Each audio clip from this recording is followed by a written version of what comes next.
Assalamualaikum warahmatullahi wabarakatuh. Perkenalkan, nama saya Andrani. Saya dari kelas 12C Keperawatan akan melakukan peragaan pemeriksaan fisik.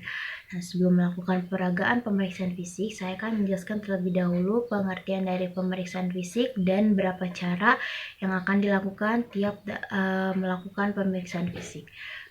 Penvis atau pemeriksaan fisik adalah proses dari seorang ahli medis memeriksa tubuh pasien untuk mengetahui atau untuk menemukan tanda klinis. Ada 4 cara yang dilakukan tiap melakukan pemeriksaan fisik. Itu yang pertama itu infeksi. Infeksi itu adalah dengan melihat tubuh pasien, apakah pasien ini mengalami kondisi tubuh yang normal atau abnormal.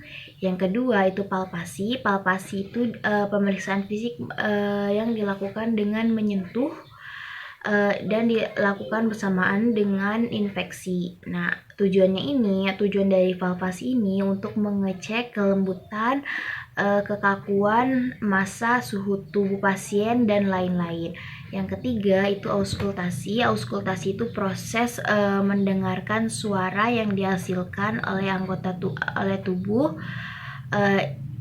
apakah tubuh itu mengalami kondisi yang normal atau abnormal. Yang keempat itu perkusi. Perkusi itu untuk mengetahui struktur di bawah kulit tubuh. Bisa dilakukan dengan langsung atau tidak langsung. Contohnya dengan langsung itu dilakukan dengan mengetuk jari tangan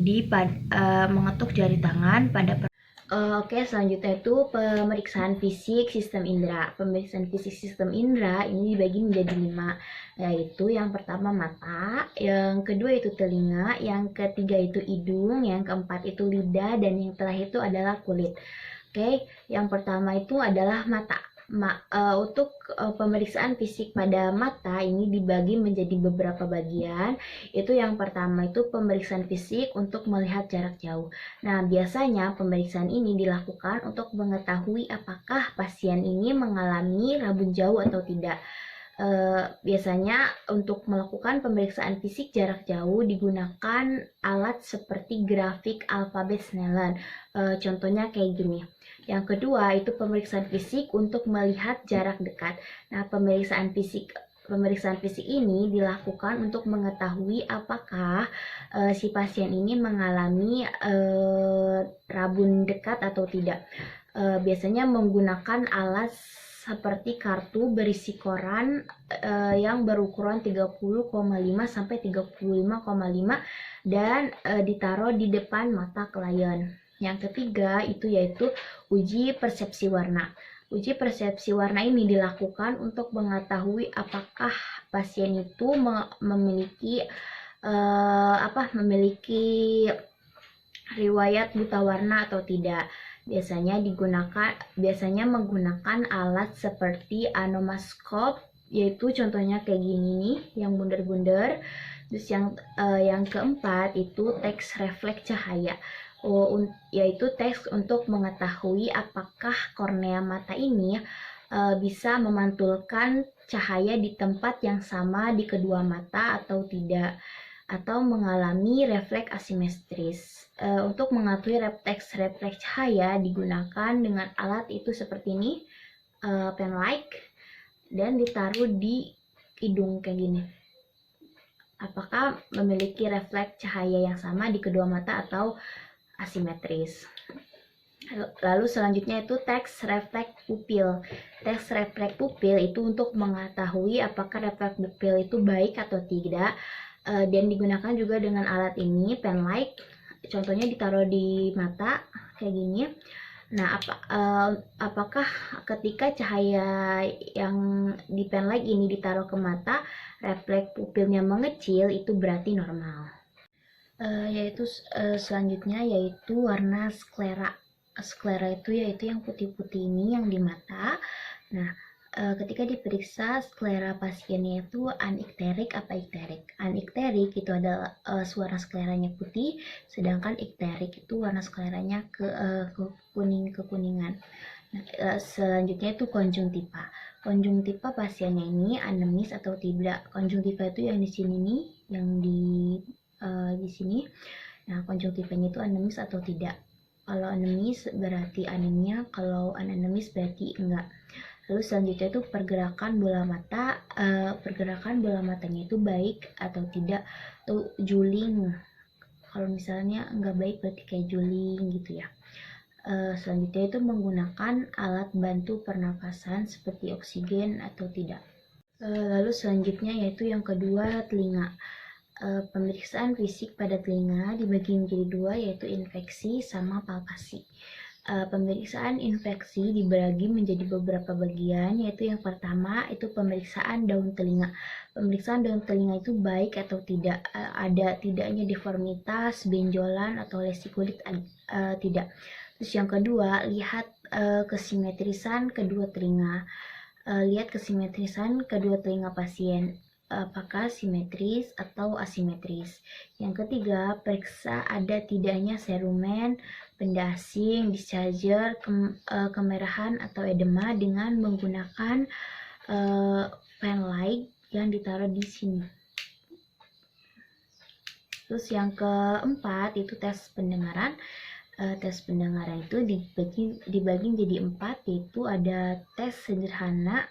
Yang pertama itu tes sederhana atau klasik, yang kedua tes arloji, yang ketiga itu tes berbisik. Tes berbisik ini dilakukan dengan cara menutup telinga ini yang satunya dan pastikan pasien tidak membaca gerakan bibir perawat. Nah, gunakan angka atau aksen yang sama, misalnya kayak bola, bata, atau 35 gitu. Dan setelah mengucapkan aksen ini, si perawatnya minta pasien untuk mengulangi kalimat yang udah diucapkan oleh perawat tersebut. Nah, nilai hasilnya kalau normal itu 6 sampai 8 meter. Kalau tuli sedang, tuli ringan itu 4 sampai kurang lebih dari 6, tuli sedang itu 1 sampai kurang dari 4 m, tuli berat itu 25 cm sampai kurang dari 1 m, dan tuli total itu kurang dari 25 cm. Yang keempat itu tes Garputala. Garputala tuh kayak gini, itu dibagi menjadi 3 tes, yaitu yang pertama tes Rhine. Tes Rhine itu contohnya kayak gini, yaitu tujuannya itu untuk membandingkan hantaran tulang telinga dengan hantaran udara. Yang kedua itu tes Weber. Tes Weber itu contohnya kayak gini. Nah, tujuannya itu untuk membandingkan hantaran tulang kiri dengan tulang kanan. Yang ketiga itu tes Webbach. Tes Webbach itu kayak gini contohnya. Nah, tujuannya itu untuk membandingkan hantaran tulang telinga dengan pemeriksa. Yang ketiga yaitu pemeriksaan fisik bagian hidung. Ada sama dibagi menjadi dua, ada infeksi dan ada palpasi. Infeksi ini dibagi menjadi beberapa bagian. Pemeriksaannya yang pertama itu bentuk hidung. Bentuk hidung pasien ini asimetris atau simetris. Yang kedua itu terdapat sekret atau tidak. Sekret itu kayak ingus, contohnya kayak ingus. Yang ketiga itu penciumannya itu baik atau tidak. Biasanya tes ini dilakukan dengan menggunakan minyak kayu putih. Minyak kayu putihnya ditaruh ke hidung kayak gini, apakah bisa merasakan aromanya atau tidak. Dan dilihat si pasiennya ketika kita periksa dia menggunakan alat bantu pernapasan atau tidak.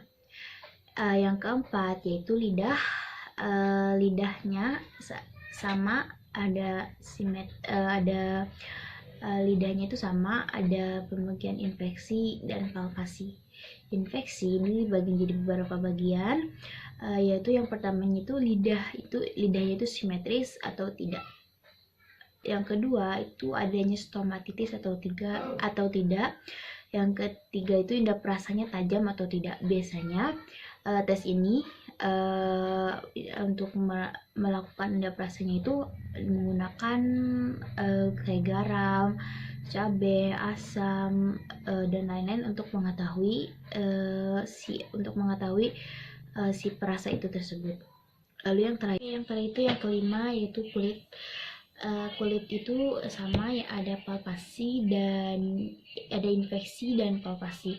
Infeksi pada kulit itu dibagi menjadi beberapa bagian, yaitu yang pertama kulit, warna kulit. Warna kulit pasiennya ini warnanya sawo matang, kuning hasat atau putih. Yang kedua itu ada tidaknya lesi pada kulit dan ada tidaknya massa pada kulit. Lalu selanjutnya lihat kondisi kulit pasien kotor dan lengket atau tidak. Yang kedua itu palpasi. Palpasi pada kulit biasanya menggunakan biasanya si kulit ini elastis atau tidak, tugurnya baik atau tidak, dan fitting pada kulit kayak gini, fittingnya dipencet itu baik, positif atau negatif. Palpasi dari setiap pemeriksaan sistem indera itu sama, yaitu ditanya apakah ada nyeri tekan, massa, deformitas, dan lain-lain. Semuanya sama, jadi saya masukin ke ini semua di video terakhir ini. Cukup sekian penjelasan dari saya, kurang lebihnya mohon maaf. Wassalamualaikum warahmatullahi wabarakatuh.